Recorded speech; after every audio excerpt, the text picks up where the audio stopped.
Hello, everybody, and welcome back to another episode of Lane One Making Waves. This week's guest is no stranger to the pool deck. Coach Rapolas, also known as Coach Rap, is an age group swim coach. He is also an author and an innovator with over 2 decades of experience guiding athletes through the ins and outs of competitive swimming with intentional based training. Within this conversation, we touch on Coach Rapp's success as a national level athlete, what made him transition into the coaching world, and how he utilizes curriculum based training to keep his swimmers having fun and involved in the sport for the long term. Whether you're a parent, a swimmer, or a coach, this conversation has something for you. So, with that, let's dive in.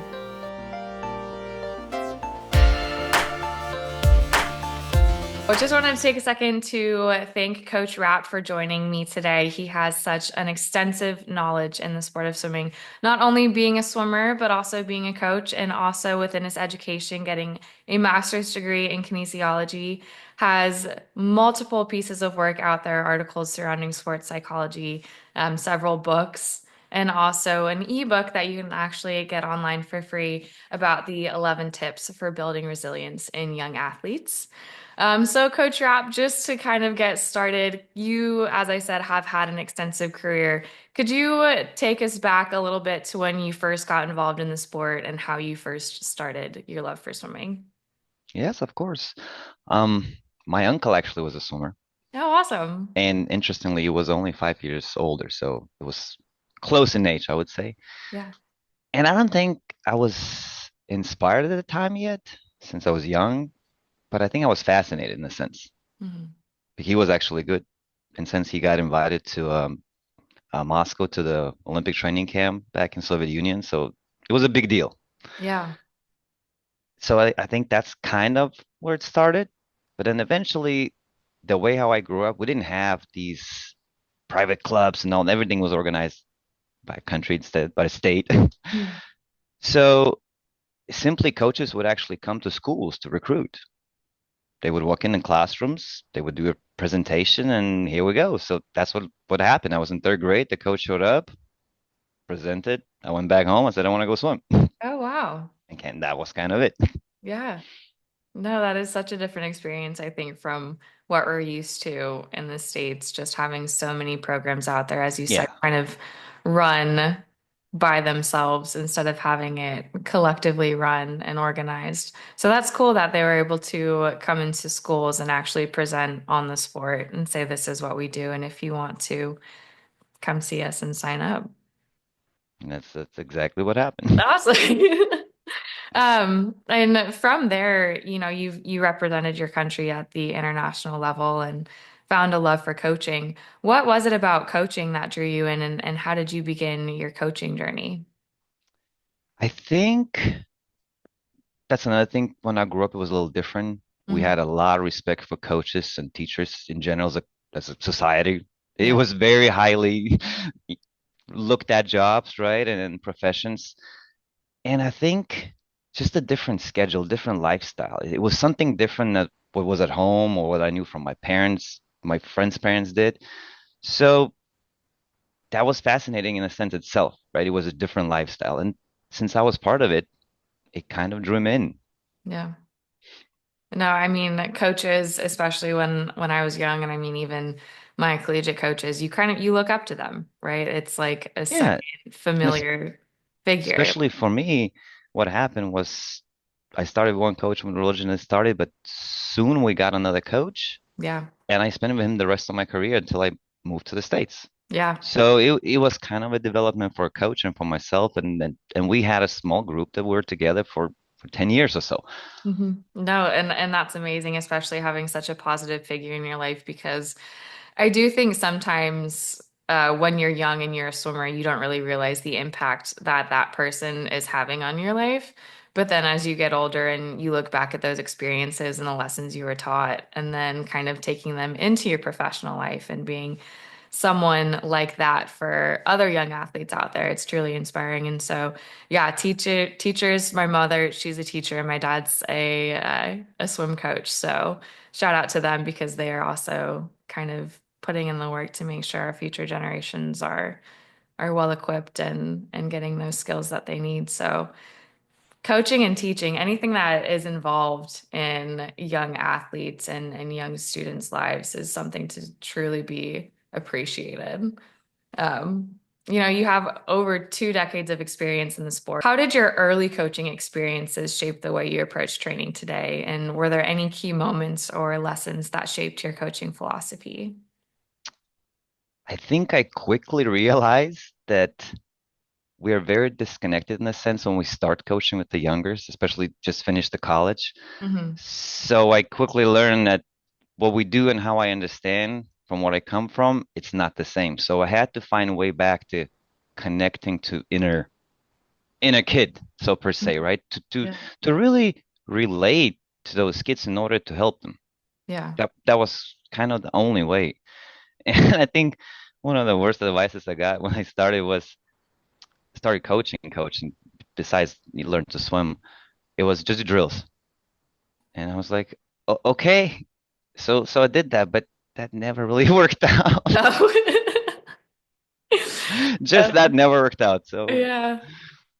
But yeah, it really was for me was just finding that connection to understand what that age group needs, Yeah. what the needs of actually how do kids react to things. So interestingly enough, I learned the most early on from the kids. Hmm. That's the interesting part. I watched their reactions. I observed how they react to what I do, what I say, what sets we do, and I kind of gathered information from there on. Yeah. No, that's amazing. Yeah.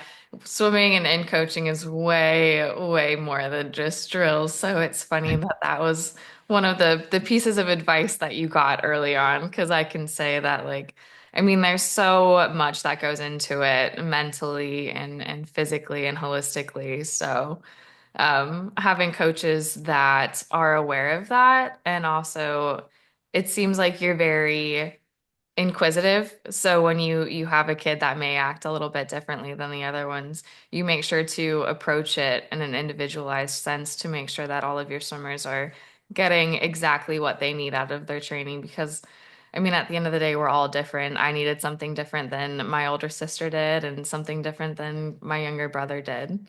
Along the way, you've developed your very unique approach to coaching. You have curriculum-based training. So could you tell us a little bit more about what sparked the development of this method and how it aligns with your experiences, both as a swimmer and as a coach?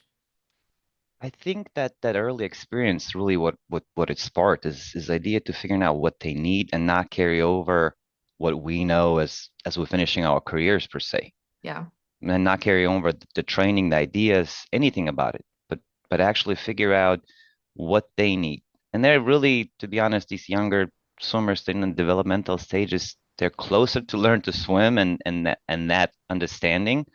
So simplifying things to that level and developing structure, that was the key. So Yeah. I looked at the school and how curriculums are based in schools and what is curriculum and why schools are successful in producing kids from one grade to another grade. Mhm. So that was the whole idea to figure out what they need and rather Yeah. than constantly changing things, build a system and a curriculum that it's for that age group, for that mindset, and constantly developing them. Yeah. No, I know when I was a young swimmer, my parents and my coach, we kind of approach swimming as a subject in itself. So you have that curriculum that you have in school, and it's structured and it's age appropriate, and you can move along through the curriculum at a faster rate than some of your other classmates, but it's still there. And so there is a structure to it. And so when I was a young swimmer, I studied the sport. I was, to probably a little bit of an unhealthy extent, I was a little bit overly involved in it.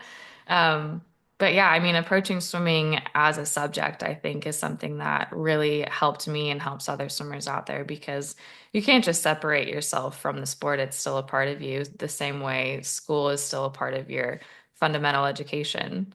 So having that alignment within swimming is really cool to see the parallels of it.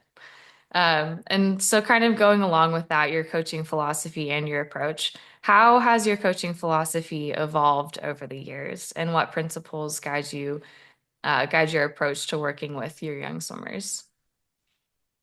I think one thing I've learned as a coach and now I'm teaching the swimmers is that it's okay to fail, Hmm. right? It's the ability to actually fail because that's really how they learn and how we learn. And when I look back, I probably failed more than than anything than anyone really. I made every mistake out there and I still do. The Yeah. difference is now I make a lot less of them. Hmm. So I think that's the key for those kids to understand that you're gonna make mistakes and it's okay. But if we Yeah. don't make them, we can't really learn, Yeah. right? So I actually encourage them in practice to fail. I Yeah. want them to fail. If they don't push themselves so they fail to certain or even mess up on skill on turn, we can't Mhm. make it better. We simply can't. Yeah. No, and I think getting away from being scared to fail, because I know when I was a young swimmer and even now sometimes in my life, you approach something and you're like, well, what if I fail? What if I don't perfect it or don't have the outcome that I necessarily wanted? And so kind of getting away from like the fear of failure to also knowing that if that does happen, you can learn from it and it's not the end of the world.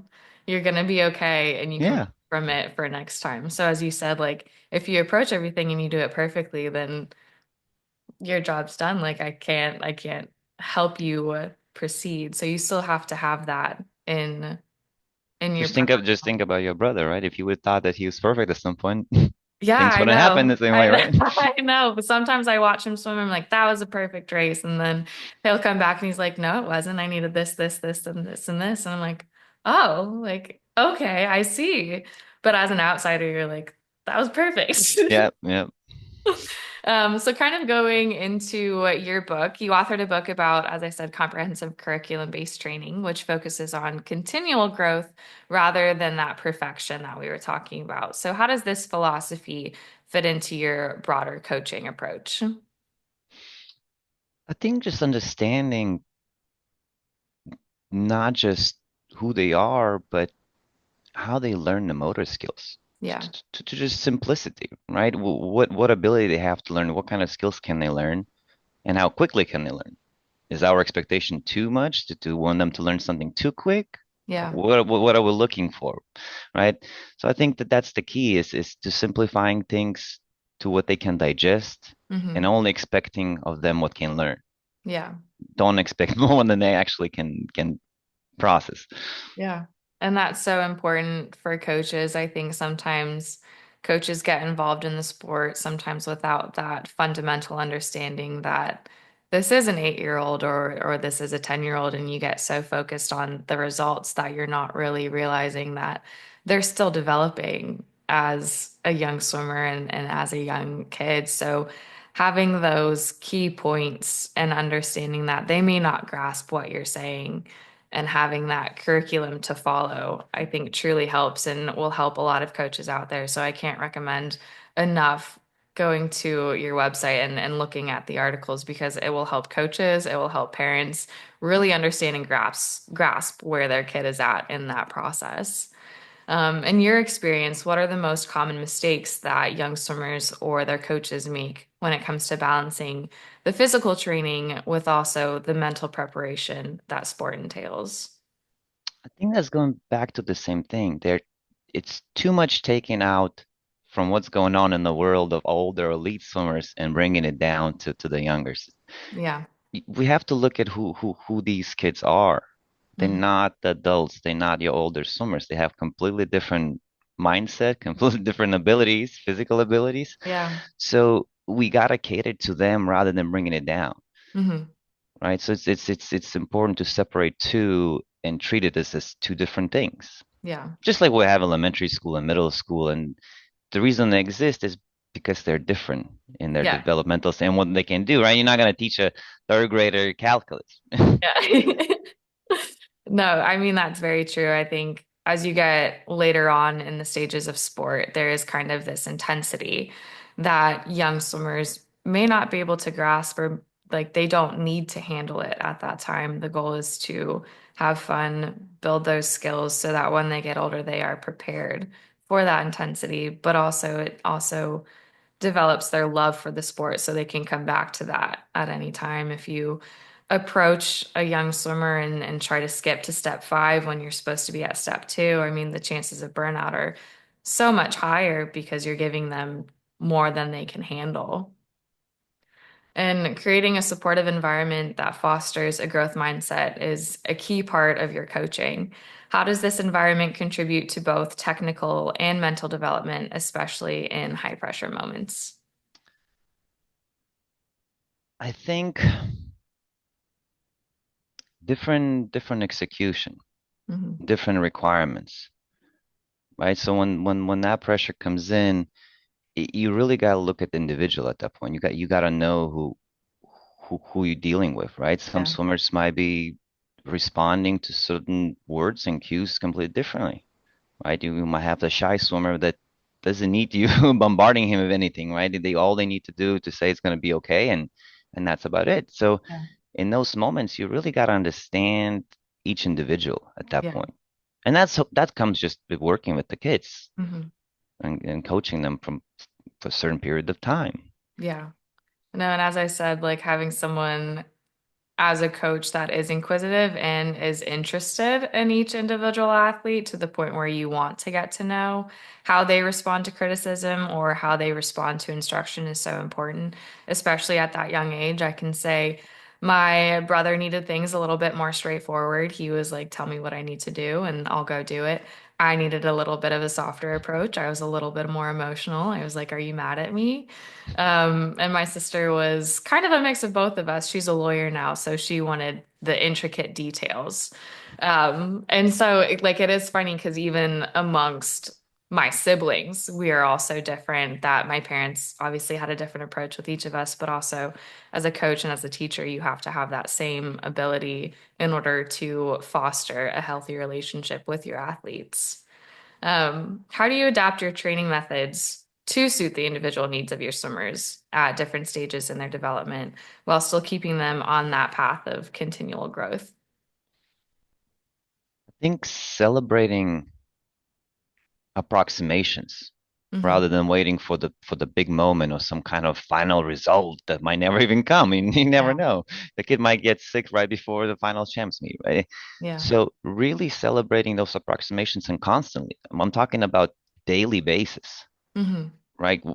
If they come close to doing something that you want or you're working on something and they're even halfway there, you got to encourage, you got to celebrate that moment, Yeah. right? So always creating those opportunities every day during the practice to celebrate. Yeah. We do relays every day at practice, right? So we celebrate every day. For us, it's a mini swimming at the end of practice every day. We celebrate every day. Awesome. Yeah. No, that's amazing, especially for young athletes. As you said, so many things can happen before that ultimate swim or your championship meet where you're supposed to perform and you have these really big goals that you want to hit. And if you don't hit them and you weren't celebrating the small successes that you had on the way, it's easy to look back and be frustrated, leave the sport, say, was all of it really worth it? But if you're looking at each training session, each set, each flip turn, and saying, I did that well, or celebrating those successes, as you said, you could have a result at the end of the season that may not have been what you wanted, but you don't leave it feeling unaccomplished because you recognize all of those little accomplishments along the way. True. Yeah. Mental toughness is critical for success, but it's often overlooked in traditional training. Swimming is a very hard sport. I mean, you put in a lot of hours, even at a young age. It's something that you have to do every day continually. How do you integrate mental strength development alongside physical training, and why is this dual focus so important? I think self-efficacy. I think that is the key for them to understand that they actually believe that they can do it. Hmm. And you, at the end of the day, are sort of a salesman trying to sell, these young kids on that's their sport. You're Hmm. trying to make them fall in love with the sport. Because if they don't, they're not gonna stick around. Yeah. I mean, you competing with what? You competing with soccer and basketball and all these other things, but they have to spend a lot less time. So Yeah. now we have this demand presented to us by the sport that you have to be there almost every day. You have to spend enormous amount of hours doing it. So how do you, as a coach, convince them, right? So that's the biggest job is to really convince them to believe in themselves and realize that yes, they can do it. Yeah. No, and as you said, there are a lot more like quote unquote flashy sports out there that swimming has to compete with, but I may be biased. I mean, we're in the sport of swimming, so I love my swimmers. I was talking with Emily Clue. She's the manager of psychological services over at USA Swimming. And within our discussion, she said, you have to have the athlete believe in themselves. At the end of the day, like we are here to help them, but you also have to instill this level of self-confidence that they can get on the block and they know that A, everything's going to be okay, and B, that they can do it. And so it's also interesting to hear your take on it at the age group level because she deals with the junior national team and the national team. So seeing it kind of in this curriculum-based training because you're approaching it in a different sense for age groupers than she is for the junior national team is really interesting. You've written about the importance of resilience and motivation for young swimmers. What specific strategies do you use to help them develop these qualities, particularly when they face challenges in training or competition? Really understanding them, giving them a break when they need to, Hmm. right? Finding peer support. A lot of times I'll use teammates to help me out. Yeah. We are, they understand that we're in this together, right? It's not like I'm a boss of them. It's more of I'm with them, I'm just leading them. And I Hmm. think that's the key here. It's certain age group that they don't respond well to a boss. They'll Yeah. respond, yeah, they'll respond better to somebody who they feel like they're their peer, but Hmm. they can lead them, right? They're gonna always seek for the leader. They're very group effort orientated, so per Yeah. se. So I do engage team members all the time. Hmm. And that's kind of a put on their shoulders. If somebody's messes up, it goes on other shoulders for your teammate to support you and correct you and tell you something. Yeah. So I'm trying to teach the early on to kind of set them in the mindset it's not just about them. Hmm. And if they struggle, they can help somebody else. Yeah.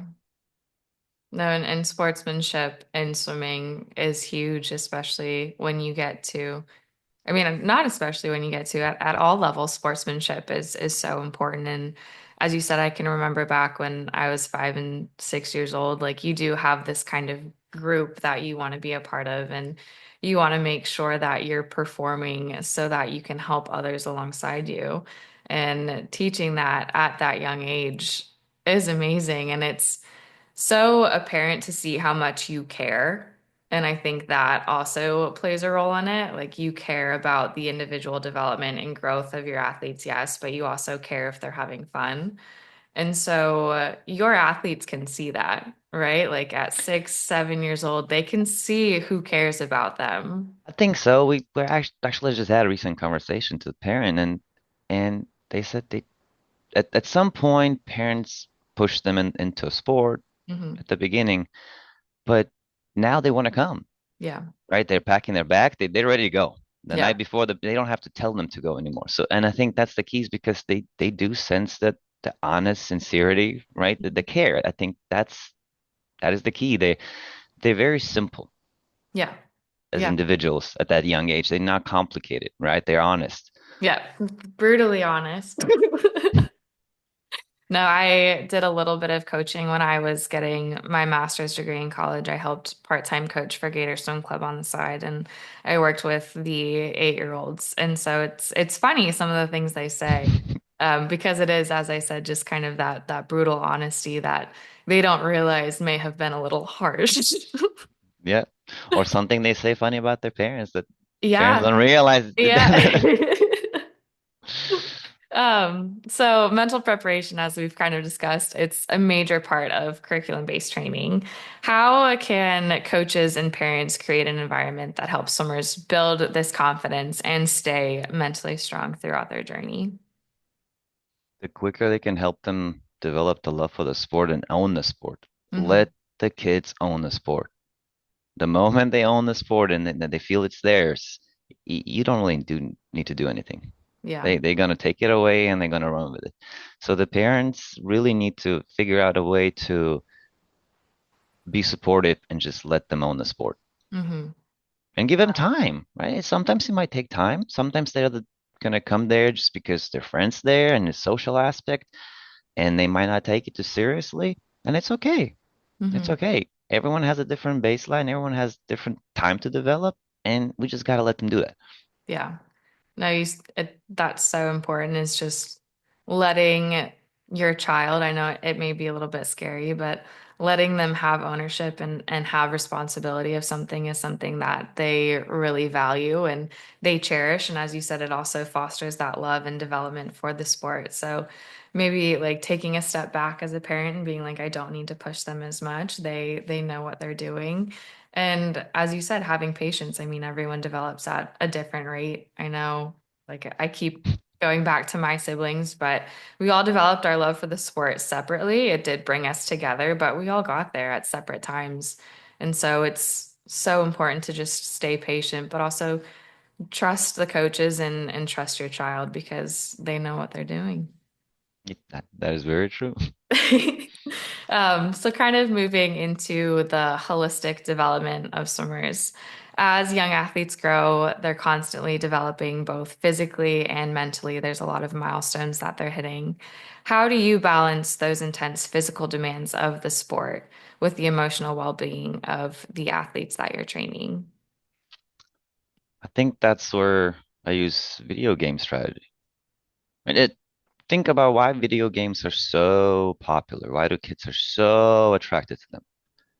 The video games have a reward system that's at certain interval. It Hmm. comes at very frequent intervals, right? So that's the approach that I use. I give them rewards at certain frequent intervals to keep them engaged, involved, and focused.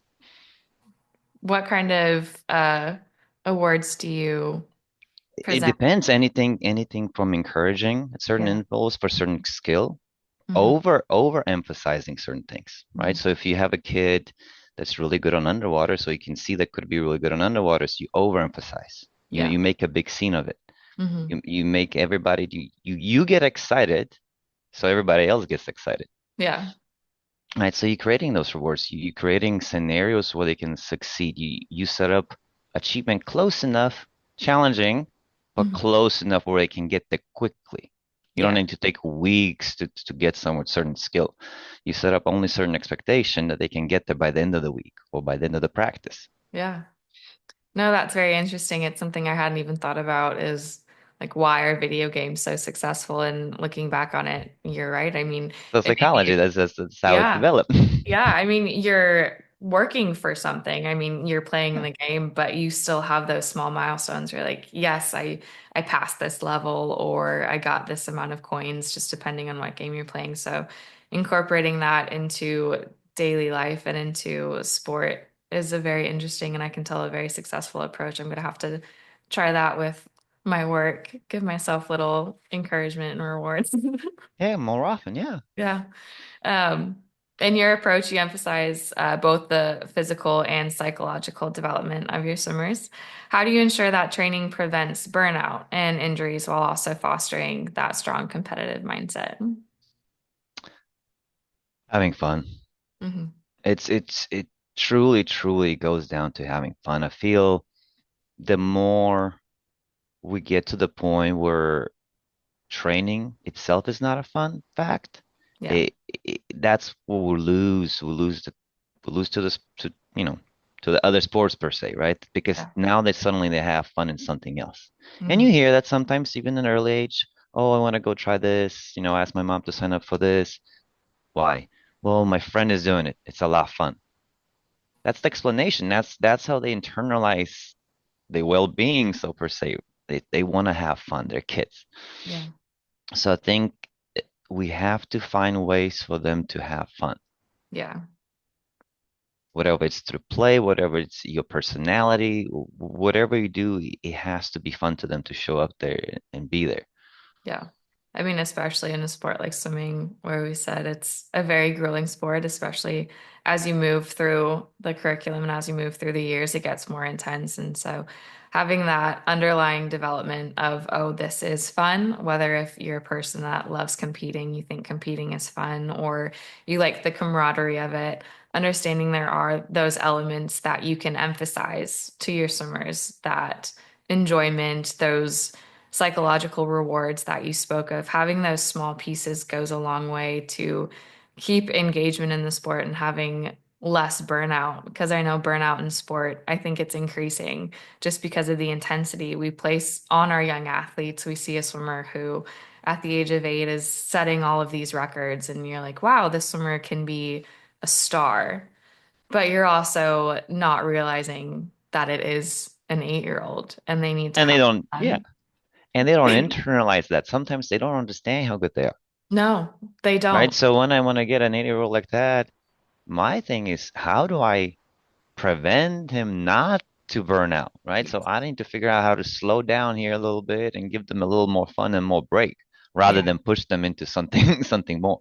Yeah, because it's only going to get more intense. So there's no pressure to be the fastest 8-year-old. I mean, yeah, it's a great and positive achievement, but at the end of the day, you want to ensure that you're also going to be fast when you're 15 and still love the sport so you can continue that trajectory into college. And a And lot of times it's harder with those who are really young and really fast yes. because the expectation is a lot bigger Hmm. for them to get somewhere quicker. But that's not how it works. Just because they're 8 and fast, by around 12, they're gonna be more or less about the same. Some of them Yeah. gonna catch up. That's just how development is. Yeah. And so, like, it's so important, as you said, to just have that underlying fun factor. So, even if you were the fastest 8-year-old and you may have hit a plateau at 12, you're still having fun in the sport to the point where you're still involved in it.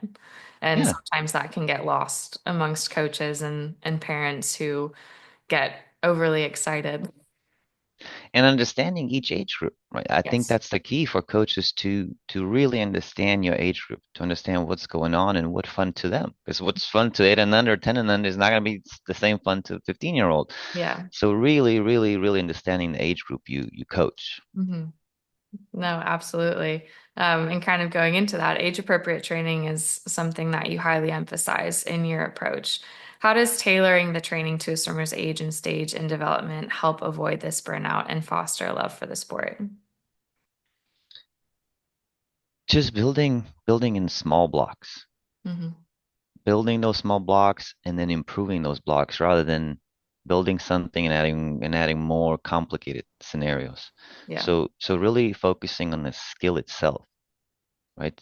To understand how model learning works and give perspective to everyone that it takes certain time to develop a certain skill. You have to repeat at certain intervals, and it's a process. It's yeah, it's not a week or a month long process. It's a long process, and the skill itself will change as you grow and things around you change and you get stronger and your buoyancy changes, yeah, right? So it's constant repeating process of improving those fundamental skills. yeah. And everyone needs to just calm down, relax, and understand it will take a while. It's a long process. Yeah.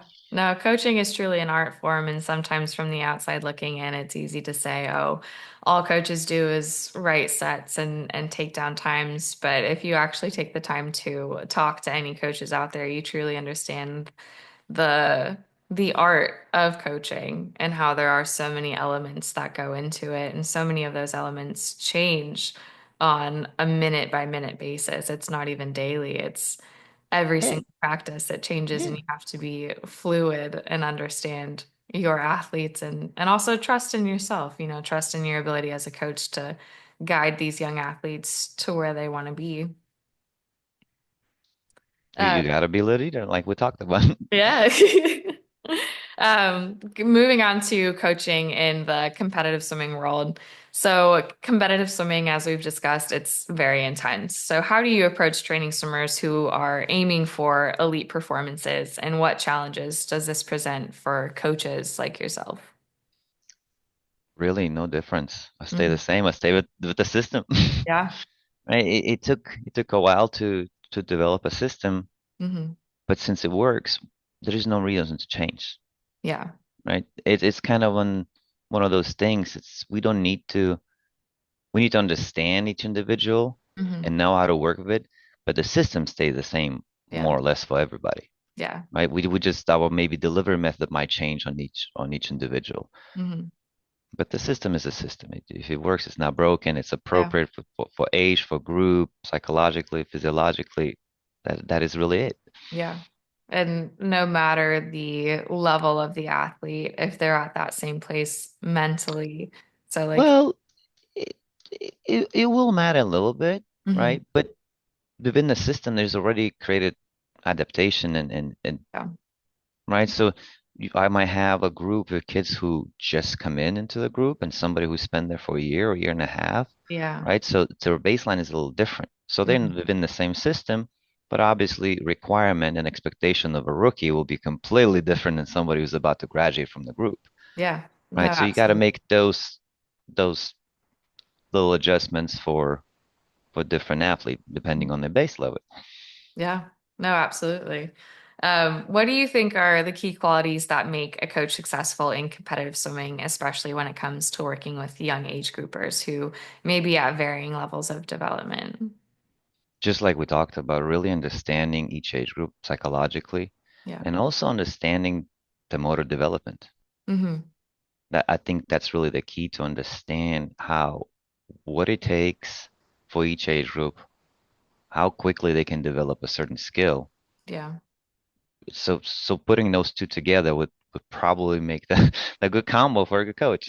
Oh, absolutely. And if there are any like young coaches out there who are just getting their feet in the water, I highly recommend just doing some background studying on the development of athletes. I know I took a course when I was in college about how your body develops and kinesiology, physiology, psychology, how all of those things change throughout your lifespan. And as you said, it's so important as a coach to realize who you're working with and where they are within those stages of life. Also understanding behavioral psychology, right? Yes. To to to understand how can you shape somebody's behavior, what tools to use. Hmm. So there's a lot out there that we probably don't use enough. Yes, absolutely. There's so many resources out there, and I mean, so many articles, such as the ones you've written, that can ultimately change your approach to coaching for the better and change how you may approach a practice or approach an individual swimmer. And so there are so many resources out there that, I mean, I know I have not even touched the surface of. You Yes. often talk about prioritizing, as we've said, the continual development over perfection. How do you manage situations where swimmers might feel frustrated or discouraged with their progress? Probably bringing them back to reality Hmm. to demonstrate them how small the situation it is of whatever is going on at that moment Yeah. in the broad spectrum in the longer life and in how Hmm. tiny it is, the little problem we're having right now Yeah. and what we're trying to be and what we're trying to get to. Yes. Right. I think that's really a key to them. Everything is so blown out of proportion in that moment. But when you put them in reality, is how tiny the moment is in all our season, even compared to just a season. Yeah. Because 10-year-olds, even 12 and unders, don't have quite the time spectrum. They haven't been living long enough to understand 2, 3 years down the road. It's too long for them, right? So to them, even showing within the season how tiny whatever it's going on is, it's really eye-opening to them. No, it is. And I can think back to moments within my swimming career where I thought a bad time in my 200 free was going to be the end of it. For some reason, I was dramatic and thought that was the end of my career. But as you said, it's because of where I was at within my journey. I mean, now looking back on it, you can recognize it. But at the time, it does feel like that because you don't have that awareness of there's going to be 5, 10 years after this moment, and that you're not even going to think about it again. And yep, that's exactly what happens to them. Um, kind of going into some engagement and practical advice. What advice would you give to new coaches in the swimming world, particularly those who may be working with younger athletes who are still developing skills and mindset? To really look around, look around other programs and seek advice from other Hmm. coaches that coaching the same age group. I think a lot of times we miss the opportunity to talk to younger coaches and learn from them what they're doing with the young athletes probably Yeah. and seek advice with the coaches that probably haven't worked with the young athletes for a long time. They Hmm. really have a huge disconnect with what they do and what the young athletes need. But we have this idea that somehow somebody who's working with elders will have really good advice. And a lot of times it's not the case because Yeah. it's just like going to a mechanic, right? Let's say somebody's specializing on fixing German cars and you bring them American car. It's really likely they might do a good job, but they might be really good at what they do with those cars. Yeah. It's the same kind of here. You kind of gotta look to the coaches that work with those age groups, that know those age groups, that have success at those age groups. Yeah. No, absolutely. And it's so important to have mentors in the sport. I mean, no matter where you are in your career, having someone that you can bounce ideas off of or say, hey, I had this scenario and this is how I approached it, but I want to know how you might have gone about it differently. I mean, that's how we continue to grow as coaches and as professionals within this space as well. So, great mentors. And thankfully, there are so many out there in the swimming community that all you have to do is send an email and they'll be right there. You just gotta ask. It's a lot of times you just gotta ask. Yeah, you just have to be willing to put yourself out there, which can be scary, but I mean, swimming is a community, and so we're all here to help one another at the end of the day. And so for swimmers who may want to improve their performance, what are the most important steps you believe they should take both in the pool and out of the pool to continue to grow? I think the steps would be really improving on small skills, understanding how important are the small aspects are of the race, Yeah. and becoming really good. Hmm. Becoming at really good at turns, becoming really good at streamlining. Forget about swimming for a moment, right? Just take a race of 100 freestyle for a 10-year-old. Imagine one month he races with the terrible turns. In a month, they improved on their just the turns. We're talking about huge drops. Yeah. Right? So understanding how important tiny skills are and becoming really good at tiny skills instead of just overwhelming yourself with becoming a really good swimmer. Don't worry about being a good swimmer. Yeah. Be really good at turns, be really good at dives, be good at something. It's much quicker, you get the reward system much quicker to kick in. Hmm. It's much quicker to develop a smaller skill and be really good at it rather than waiting to become this complete excellent swimmer. No, absolutely. And I think young swimmers are so they're like sponges. I mean, you say something and they'll repeat it back to you a week later, and I'm like, I didn't even remember saying that, but I believe you. And so those small skills at those ages, it's so important to have that development and to have that understanding of those skills so that when they are older and they have an opportunity and they grow into their muscles, that speed will come, but they'll still have that underlying foundation of those small skills that won't fall apart as they get older. If a swimmer is feeling disconnected from their passion for the sport or maybe is struggling to stay motivated, I know when I was a swimmer, there were many points in my career where I was questioning if I still wanted to do it or if I still loved what I was doing. What do you recommend they do and how do they rediscover that passion so they can enjoy swimming? Help others, become the best cheerleader on the team you can be. Hmm. I think that's the best way to discover themselves back into it. When they start cheering on others and helping others, they remember what they miss, Yeah. right? And also the feedback they get. They get the thank yous, they get the smiles back.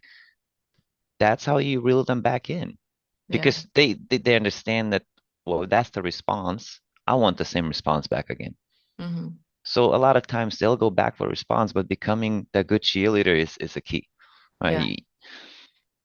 No, absolutely. I'm kind of having like an aha moment here myself, just hearing you speak about that because I mean, sometimes we approach sport as such an individualized thing. I mean, we want to be successful individually and like I want this outcome or like I'm working towards this, that you can get a little bit lost in that and you forget the camaraderie of it and all of your teammates around you that are also working for the same thing. And so taking a step back and seeing other successes, seeing how like you had a part to play in that, whether you were a cheerleader or whether you were pushing them in practice, and seeing the joy on others' faces can also enlighten you, even if you didn't have that individual performance. So a lot of times, I mean, you go into a collegiate setting and you're approaching ACCs or SECs or NCAAs, and you may have a swimmer on the team who may not be doing as well, but they're right along the sides and they're cheering their teammates on, and they are just as excited for their wins as they would be for their own. And the key here is that you need them. Yes. From your own experience, without that support group, can you do what you have done? Probably not, right? It's really No. unlikely without that support group that we can go as far. I think that's the key we forget about that in during the practice in general, I try to even avoid as I. It's always we. Yeah. It's always we. So if they didn't do what I expected, it's partially my fault Hmm. at, at some sense. Yeah. No, it's so important, as you said, to have that strong support system behind you, both in the family, both as like coaches and also as the athletes amongst you. I know it truly takes a village to have those teams and that individual success. It's more than just that one person. And so recognizing that is so important and just takes me back to a lot of my own experiences in the sport and also watching my siblings swim as well and realizing all of the moments that go into that. It's truly, truly special. So just one last question for you. How can coaches, parents, and the swimming community come together to create an environment that encourages growth and supports these young athletes and fosters this positive long-term relationship with swimming? I think learning more. Mhm. Just be open to learning more. And parents and coaches, it's okay to go out there and learn just a little bit more. Learn about the age group, what the sport is, how the coaches operate, right? A lot of times parents don't understand the coaching really and how the coaching operates. Yeah. Just in general, learning about different aspects of the sport and where your kid is involved, it probably will help everybody to enjoy a little more. Yeah. It'll take away an edge of everybody a little bit more. So just the more we learn, the more we're equipped to internalize and understand each other. And I think that's the key. Yeah, absolutely. I mean, education is so powerful and it's also something that can never be taken away from you. And so just keep being inquisitive and keep learning more and seeking out mentors and understanding the why behind things is so important and will get you far in your personal life and in your professional life in the sport of swimming. So just wanted to take a second to, again, thank you for taking time out of your day to speak to me. I know this conversation is going to help many parents, coaches, and young athletes out there who may be listening. It'll bring joy back into the sport for many. So thank you for taking the time to talk to me today. Thank you for having me.